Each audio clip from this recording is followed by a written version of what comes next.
Hai, Assalamualaikum warahmatullahi wabarakatuh. Perkenalkan, nama saya Delvina Laura Malika dari kelas 1A, Fakultas Ilmu Pendidikan dan Keguruan, Program Studi PGSD di Universitas Muhammadiyah Tangerang, mata kuliah Ilmu Pendidikan. Di sini saya akan menjelaskan tentang pendidikan nilai. A. Hakikat dan makna nilai. Apa sih pendidikan nilai itu? Pada dasarnya, pendidikan nilai dirumuskan dari dua pengertian dasar, yaitu istilah pendidikan dan istilah nilai. Ketika dua istilah itu disatukan, arti keduanya menyatu dalam definisi pendidikan nilai.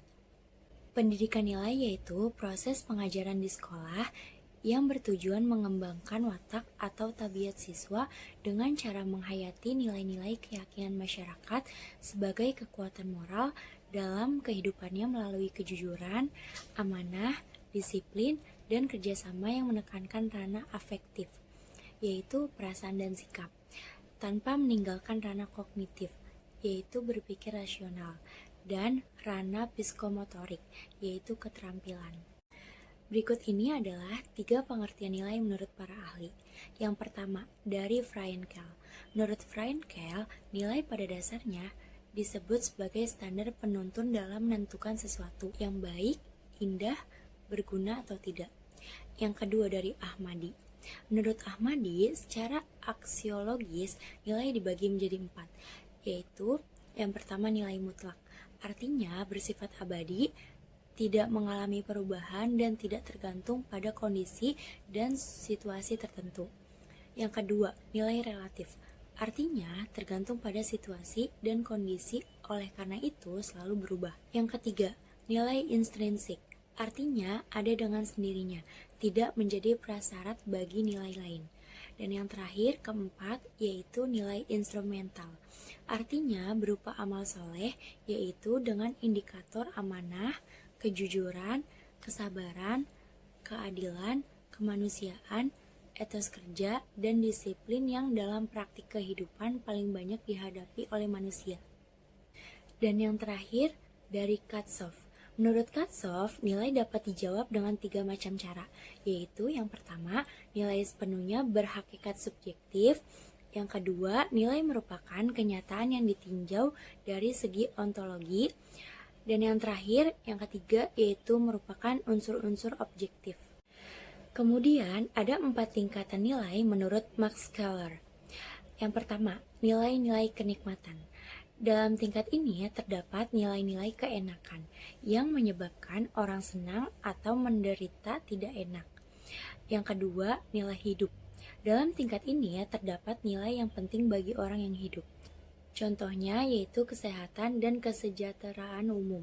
Yang ketiga, nilai kejiwaan. Dalam tingkat ini terdapat nilai kejiwaan yang sama sekali tidak tergantung pada keadaan jasmani maupun lingkungannya. Contohnya yaitu keindahan. Yang terakhir yaitu nilai kerohanian. Dalam tingkat ini terdapat nilai dari Yang Maha Suci, yaitu Allah Subhanahu wa Ta'ala. Selanjutnya, ada tujuan pendidikan nilai. Yang pertama, siswa dapat memahami nilai-nilai budi pekerti di lingkungan keluarga dan masyarakat melalui adat istiadat dan hukum positif yang berlaku. Yang kedua, siswa mampu menggunakan pengalaman budi pekerti yang baik bagi pembentukan kesadaran dan pola perilaku yang berlaku. Dan yang terakhir yaitu siswa mampu menghadapi masalah dalam masyarakat secara rasional dalam pengambilan keputusan yang terbaik setelah melakukan pertimbangan sesuai dengan norma budi pekerti. B. Proses dan pendekatan dalam pendidikan nilai. Pendidikan nilai dalam konteks formal memiliki 2 dimensi, yaitu yang pertama, upaya dalam pemberian muatan kurikulum tertulis dengan sejumlah bidang kajian tertentu yang bersifat normatif dan akademik. Dan yang terakhir yaitu upaya dalam pemberian muatan kurikulum tersembunyi atas inisiatif dan komitmen pendidik. Selanjutnya, macam-macam pendekatan dalam pendidikan nilai. Ada 5, yaitu yang pertama, pendekatan penanaman nilai. Pendekatan ini adalah suatu pendekatan yang memberi penekanan pada penanaman nilai-nilai sosial dalam diri siswa.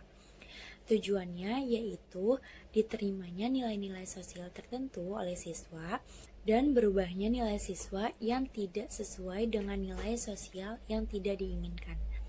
Yang kedua, pendekatan perkembangan kognitif. Pendekatan ini mendorong siswa untuk berpikir aktif tentang masalah moral dan membuat keputusan moral.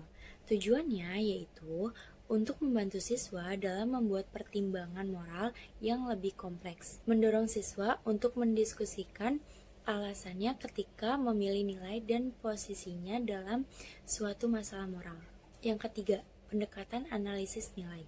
Pendekatan ini memberikan penekanan pada perkembangan kemampuan siswa untuk berpikir logis dan nilai-nilai sosial. Tujuannya yaitu untuk membantu siswa menggunakan kemampuan berpikir logis dan membantu siswa untuk menggunakan proses berpikir rasional dan analitik. Yang keempat, pendekatan klarifikasi nilai. Pendekatan ini memberi penekanan kepada usaha membantu siswa dalam mengkaji perasaan dan perbuatannya sendiri untuk meningkatkan kesadaran mereka. Tujuannya yaitu membantu siswa untuk menyadari nilai-nilai mereka sendiri serta orang lain. Membantu siswa supaya mereka mampu berkomunikasi secara terbuka serta jujur kepada orang lain.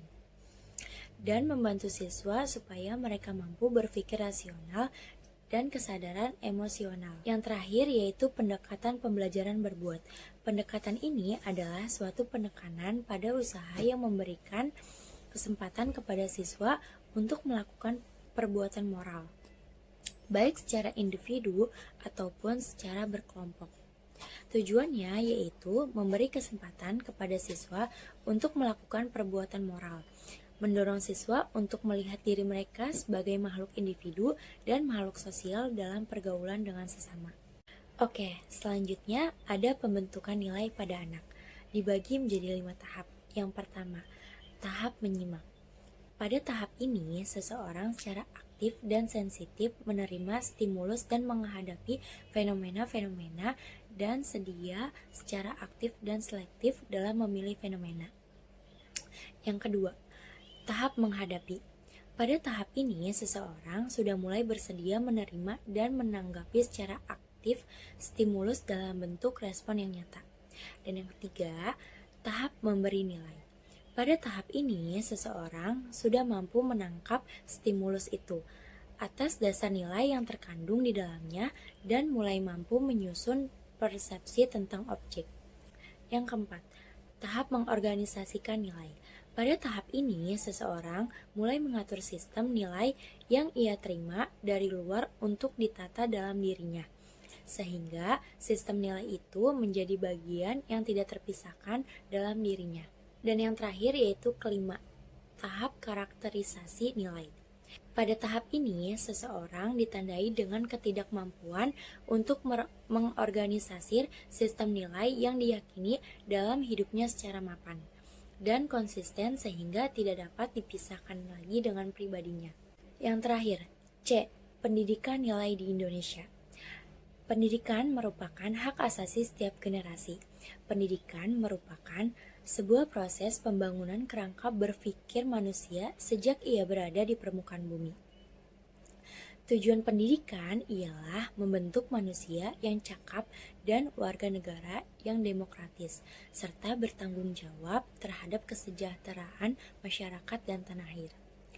Dalam Undang-Undang Sisdiknas Nomor 22 Tahun 2003 Pasal 4 Ayat 1 berbunyi, pendidikan nasional bertujuan membentuk manusia yang beriman dan bertakwa kepada Tuhan Yang Maha Esa, berakhlak dan berbuah mulia, sehat, berilmu, cakap, serta menjadi warga negara yang demokratis dan bertanggung jawab terhadap kesejahteraan masyarakat dan tanah air. Cukup sekian penjelasan materi pendidikan nilai dari saya. Kurang lebihnya saya mohon maaf. Wabillahi taufiq wal hidayah. Wassalamualaikum warahmatullahi wabarakatuh.